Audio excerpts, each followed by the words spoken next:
Un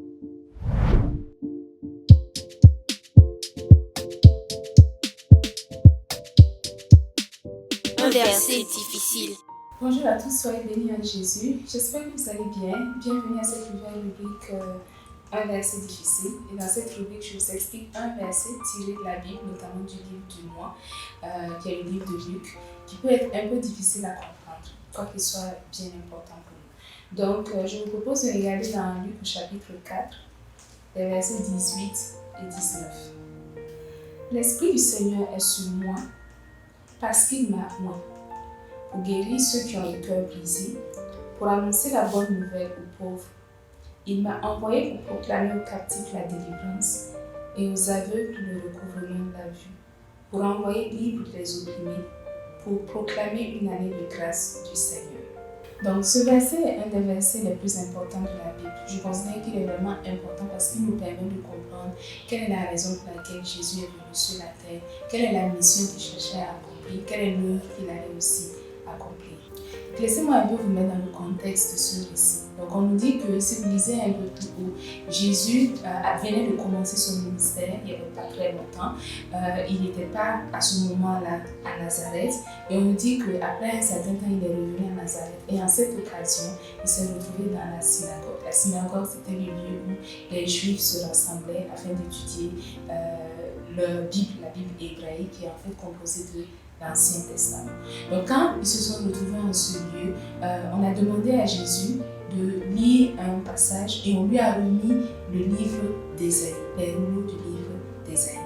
Donc cela se faisait généralement quand on considérait quelqu'un. Donc c'est clair que le fait qu'ils aient demandé à Jésus de faire cette lecture montrait que Jésus était considéré. Certainement on le respectait comme quelqu'un de bien, peut-être quelqu'un qui a une bonne vie. En tout cas on l'honorait d'une certaine manière. Mais on ne voyait pas encore qu'il était le Fils de Dieu, ni même qu'il était un envoyé venu accomplir une mission si importante. Donc Jésus va prendre le livre, les rouleaux en particulier, et il va choisir un passage tiré du livre d'Ésaïe qu'il va lire, et c'est ce que nous allons retrouver ici. Donc on nous dit, et ce verset-là c'est vraiment accompli, Jésus nous dit qu'il est venu pour guérir ceux qui ont le cœur brisé, libérer les opprimés, etc.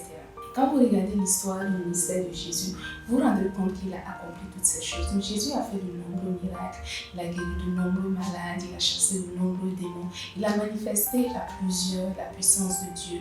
Et ceux qui pouvaient observer, ceux qui assistaient à ces scènes pouvaient vraiment constater que Jésus était unique, il était vrai en ce sens. Mais il y a un élément qui est très important que parfois on a tendance à oublier, c'est ce que l'on va retrouver au verset 19. Et le verset 19 nous donne un aspect de la mission de Jésus qui dit aussi que Jésus était aussi venu non seulement pour faire les miracles que l'on connaît de lui, mais aussi pour proclamer une année de grâce du Seigneur. Et ça, c'est une mission qui est extrêmement importante. Donc, proclamer une année de grâce du Seigneur, c'est comme si on disait Jésus était venu pour inaugurer une nouvelle ère.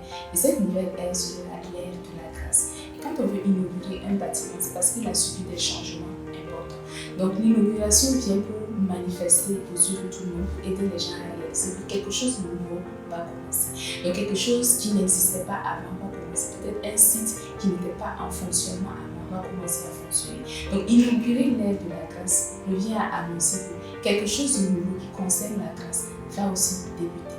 Et quelle était cette chose nouvelle qui allait débuter avec Jésus, cette ère de la grâce? Quelles sont les caractéristiques de cette ère? Il faut regarder dans la Bible, il y a plusieurs autres versets qui donnent ces éléments. Mais le premier verset sur lequel je vais attirer votre attention, c'est sur ce qui existait avant cette ère de la grâce-là. Donc si vous regardez par exemple dans Jean chapitre 1, versets 16 et 17, surtout le verset 17 qui nous intéresse, on nous montre qu'avant l'ère de la grâce que Jésus allait ouvrir, il y avait une ère que Moïse avait inaugurée, c'était l'ère de la loi.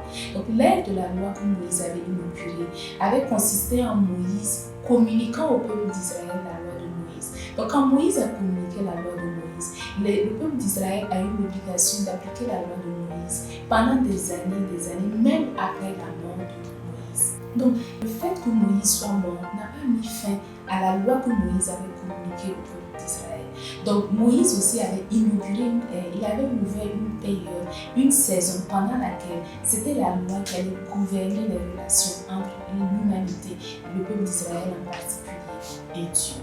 Donc, dans ce qu'on nous présente maintenant, on nous montre que depuis le temps de l'ère de la loi, il y a eu un changement. Et ce changement nous a amenés maintenant par Jésus à entrer dans une autre ère qui est l'ère de la grâce. Donc de la même manière que l'ère de la loi n'est pas mort avec le fait que Moïse n'était plus sur terre, de cette même manière, l'ère de la grâce que Jésus a inaugurée n'est pas finie parce que Jésus n'est plus sur terre en ce moment.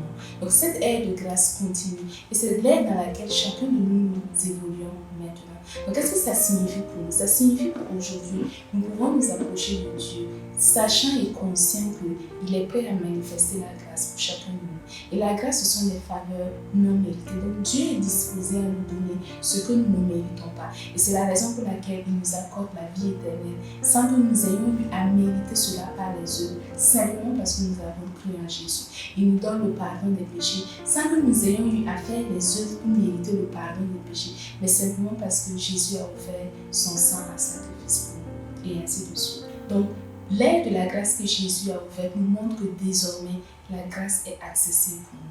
Avant cette ère de la grâce-là, la grâce n'existait pas de la même manière. Donc dans l'ère de la loi, il n'y avait pas de grâce. Il fallait travailler pour gagner. Mais maintenant, Jésus, quand il est venu, et ce qu'il a dit dans ce passage, il est aussi venu ouvrir cette ère de grâce. Et désormais, nous fonctionnons dans cette grâce-là. Donc nous pouvons profiter de cette grâce. N'hésitons pas à profiter de cette grâce. Chaque fois que cela sera nécessaire, nous rappeler que désormais, dans l'ère de la grâce, nous pouvons savourer les faveurs de Dieu que nous n'avons pas méritées, que nous n'avons pas travaillé pour gagner, parce que Dieu nous les a accordées gratuitement. Soyez bénis en Jésus, continuez de bien prendre soin de vous, continuez de savourer la grâce de Jésus et on se revoit très bientôt. Suivez-nous sur les réseaux sociaux, sur Facebook, Instagram à l'adresse Jeunesse Foundation. Visitez notre chaîne YouTube à l'adresse Jeunesse Foundation et visitez notre site web à l'adresse www.fondationjeunesse.org. Nous y postons des ressources qui sont accessibles gratuitement, qui vous aideront à grandir dans votre relation avec Jésus.